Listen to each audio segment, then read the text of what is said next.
अपनी पिछली यात्राओं के रोमांच के बाद ट्विंकल टाइम ट्रैवलर्स लैब में कुछ शांत समय बिता रहे थे। छोटू बादलों के आकार देखकर कहानियां बना रहा था जब अचानक टिंकू की अपग्रेडेड टाइम मशीन का स्टेलर ट्रैकर तेजी से चमकने लगा। स्क्रीन पर एक अजीब सा हवाई नज़ारा दिख रहा था। ऊंचे ऊंचे पहाड़, घने जंगल और उनके ऊपर तैरते हुए रुई जैसे बादल, जिनमें से एक बादल का आकार कुछ अजीब लंबा और घुमावदार लग रहा था। यह क्या है? अर्णव ने हैरान होकर पूछा। बंटी ने अपने उपकरणों से उस बादल का विश्लेषण किया। यह कोई साधारण बादल नहीं है, इसकी ऊर्जा असामान्य है और ये जीवित जैसा लग रहा है। प्रिया ने अपनी जादुई शक्तियों का इस्तेमाल किया और उसकी आंखें विस्मय से फैल गईं। मुझे इस बादल से एक बहुत शक्तिशाली और प्राचीन ऊर्जा महसूस हो रही है और ये किसी संकट में है।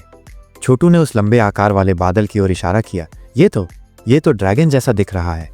उसी पल स्क्रीन पर एक धुंधला सा संदेश आया, मानो कोई बहुत दूर से मदद के लिए पुकार रहा हो। भाषा अजीब थी, लेकिन टिंकू का नया ट्रांसलेटर उसे कुछ हद तक समझने में कामयाब रहा। हमारी बस्ती खतरे में है, बादलों का ड्रैगन बीमार है, उसकी शक्ति कम हो रही है। अर्णव ने तुरंत फैसला किया, हमें उनकी मदद करनी होगी। अगर कोई ड्रैगन खतरे में है तो हमें पता लगाना होगा कि क्या हो रहा है। ट्विंकल टाइम ट्रैवलर्स ने अपनी टाइम मशीन में प्रवेश किया और उस रहस्यमय स्थान की ओर यात्रा शुरू की। जब वे बादलों के करीब पहुंचे तो उन्हें एक अद्भुत दृश्य दिखाई दिया।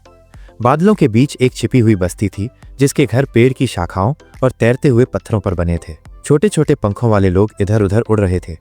और हाँ, उन बादलों के बीच एक विशालकाय ड्रैगन तैर रहा था, जिसके शरीर से हल्की नीली रोशनी निकल रही थी, लेकिन वो धीरे धीरे कमजोर पड़ रही थी। ड्रैगन के शरीर पर कुछ अजीब काले निशान भी दिखाई दे रहे थे। जैसे ही टाइम मशीन बस्ती के पास रुकी, पंखों वाले छोटे लोग उनकी ओर आए। वे डरे हुए थे और उन्होंने बताया कि बादलों का ड्रैगन, जिसका नाम उन्होंने वायुपाल बताया, बीमार है। वायुपाल ही उनकी बस्ती को बादलों के बीच सुरक्षित रखता था और मौसम को नियंत्रित करता था। अगर वो कमजोर हो गया तो उनकी बस्ती खतरे में पड़ जाएगी। प्रिया ने वायुपाल के करीब जाकर अपनी जादुई शक्तियों से उसकी जांच की। ये कोई साधारण बीमारी नहीं है। ऐसा लगता है कि किसी ने वायुपाल को शाप दिया है, एक पुरानी और बुरी शक्ति का शाप। बंटी ने अपने उपकरणों से वायुपाल के शरीर पर उन काले निशानों का विश्लेषण किया। ये निशान किसी जहरीली ऊर्जा के हैं।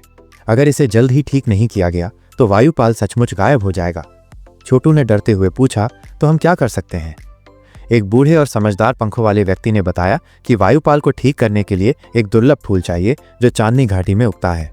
लेकिन वो घाटी बादलों के ड्रैगन के दुश्मनों के इलाके में है और वहां जाना बहुत खतरनाक है। अर्णव ने कहा, हम वायुपाल को बचाएंगे।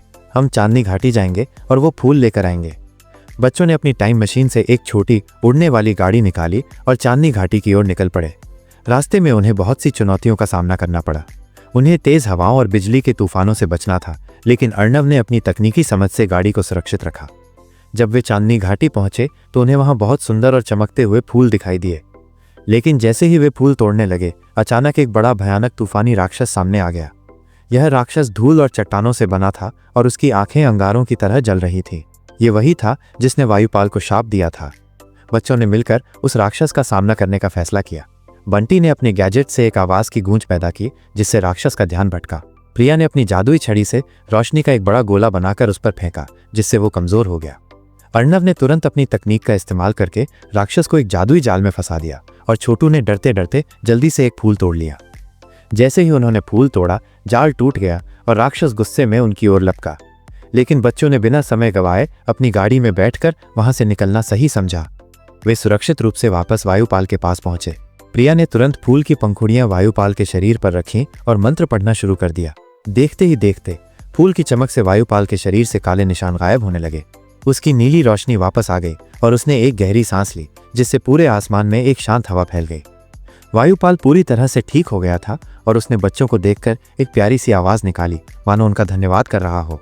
पंखों वाले लोग बहुत खुश थे और उन्होंने बच्चों को धन्यवाद दिया। उन्होंने बताया कि वायुपाल की शक्ति ही उनकी बस्ती को सुरक्षित रखती थी और बच्चों ने उसे वापस लाकर उनकी दुनिया को बचा लिया था। ट्विंकल टाइम ट्रैवलर्स अपनी जीत से बहुत खुश थे।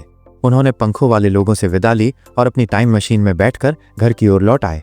उन्हें पता था कि ब्रह्मांड में ऐसे कई और रोमांच उनका इंतजार कर रहे हैं।